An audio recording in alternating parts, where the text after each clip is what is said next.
جو ان کی عزت ساکھ ملی ہے مٹی میں، پھر ان کا جو چیف جسٹس بننے والے تھے سپریم کورٹ میں پاکستان میں اتنی ریمیڈی بھی میرا خیال ہے بڑی غنیمت پھر دونوں فیصلے دو رہے ہیں ملتی لوگ، پھر دونوں فیصلے دو رہے ہیں سپریم کورٹ آف پاکستان کے۔ وہ تو آپ اگر چیف جسٹس ہوتے تو شاید وہ remedy chief justice of Pakistan نے جو بینچ نے فیصلہ کیا ذوالفقار بھٹو صاحب کا، وہ بھی ادھورا ہے۔ آپ نے ذمہ دار وہ بھی تھوڑا آپ نے ذمہ دار تعین کر کے سزا کیوں نہیں دی؟ پھر آپ نے شوکت صدیقی صاحب کے جو ذمہ دار ہیں ان کو کیوں نہیں بلایا؟ یہ کیا فیصلہ ہوا جی؟ آپ کو یاد ہے، آپ کو یاد ہوگا جنرل اسلم بیگ نے بڑی عدالت میں کھڑے ہو کے کیا کہا تھا بالکل کہ ہم نے یہ گڑبڑ کی ہے، ان کا کیا کچھ کر کے بلکہ وہ ایک بریف کیس لے کر آئے تھے جو انہوں نے کہا تھا کہ اگر میں بریف کیس کھولوں تو ہاں وہ تو بات کہنے کا مقصد ہے کہ جہاں اس حد تک اگر عدالتوں کے وہ لوگ، تمام عدالتوں کے لوگ بڑے ایسے نہیں ہوتے، یہ تو نہیں کہہ سکتے ہم۔ اس ملک میں جسٹس کارنیلیس رہے، دوراب پٹیل رہے، بھگوان داس رہے، باقیوں کا نام اور بتا بھی جو دیں۔ نام میرے نہیں آپ باقیوں کا نام، آپ بہت بڑے سینئر صحافی ہیں اور الحمدللہ صحافی ہیں، تو مجھے بتائیے بار بار کارنیلیس بھگوان داس کا نام لیتے ہیں، اور بھی کئی نام، کئی چیف جسٹس مجھے نام لسٹ بتا دیں۔ اس کا مطلب یہ ہے کہ نام وہی رہیں گے جنہوں نے انصاف کیا، جنہوں نے انصاف کیا۔ جی جی جی جی جی تو یہ یہاں پہ اس حد تک کہنے کا مقصد ہے کہ کہتے ہیں کہ اللہ کے عرش پر سب سے پہلے اٹھنے والا منصف ہوگا۔ جی بالکل ایسے ہی۔ تو میں جب ایک صحافی کے طور پہ جب ماسٹرز کے اسٹوڈنٹس کو پڑھاتا ہوں تو انہیں شعبہ بلاغیات میں پڑھاتا رہا ہوں، تو میں انہیں کہتا تھا کہ اگر آپ میں جرت اظہار نہیں ہے یا سچ پرکھنے کی یا کہنے کی نہیں ہے جرت، تو یہ پروفیشن آپ چھوڑ دیں، جی بالکل کوئی اور پڑھائی پڑھ لیں۔ تو میرا خیال ہے یہ پری ریکوزٹ تو میں جج کی زیادہ ہونی چاہیے۔ جی بالکل زیادہ ہونی چاہیے، اور آپ کی بات کو میں سیکنڈ کرتا ہوں۔ جیسے مجید نظامی صاحب نے نوائے وقت پہ لکھا تھا کہ بہترین جہاد جابر سلطان کے سامنے کلمہ حق کہنا ہے، تو یہ ہمارے ہر شعبے میں ہے، یہ صرف جرنلزم میں نہیں، یہ ہر شعبے میں ہے۔ جہاں اگر آپ کے اندر غلط کو غلط کہنے کی قوت نہیں ہے تو وَتَوَا صَوْ بِالْحَقِّ وَتَوَا صَوْ بِالصَّبْرِ کی وائلیشن ہو جاتی ہے، تو پھر اس کے لیے آپ نے اللہ کو جواب دینا ہے۔ بالکل، تو میرا خیال ہے ہم اس چیز کو بھول رہے ہیں کہ ہمیں ایک سپر طاقت جو اس کائنات کی سب سے بڑی ہستی ہمارا خالق جو ہے، جی جی جی ہمیں ہر لمحے دیکھ رہا ہے جی۔ تو میرا خیال اس لیے ہم زیادہ غدر اس وجہ سے ہیں۔ جی بالکل اسی میرا خیال جن کے پاس کوئی اختیار آتا ہے تو وہ تو میاں صاحب ہمارا پورا 190 جتنے دنیا ملک ہیں، ایکٹیو ملک ہیں، باقی تو 200 کے قریب ہیں، مجھے پتہ ہے صرف پاکستان جو مسئلے حل نہیں کر سک رہا۔ ہاں یہ آپ دیکھیں انڈیا میں چلے جائیں، ہر شعبے میں کیا ہمارا سب سے بڑا جو دشمن ہے مودی، اس نے کون سی ملیں لگائی ہوئی ہیں؟ وہ کون سا کیوں ڈرے گا بھائی کسی سے؟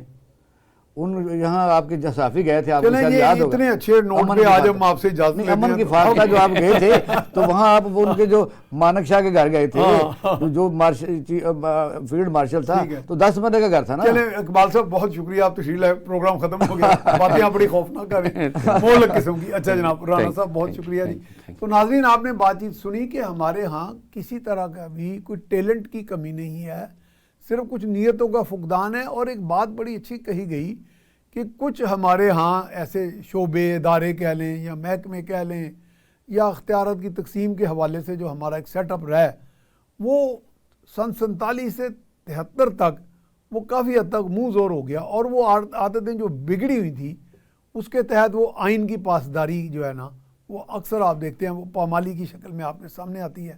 لیکن بہرحال ہمیں ہمیشہ پوری امید رہنا چاہیے کہ حالات سدھریں گے، کہ تھوڑا تھوڑا اب اس ساتھ سے زیاں چونکہ اب پایا جا رہا ہے اور اس کا ذکر بھی ہوتا ہے اب۔ تو اس کے ساتھ ہی اپنے میزبان میاں سیف الرحمان کو اجازت دیجیے، اللہ نگہبان۔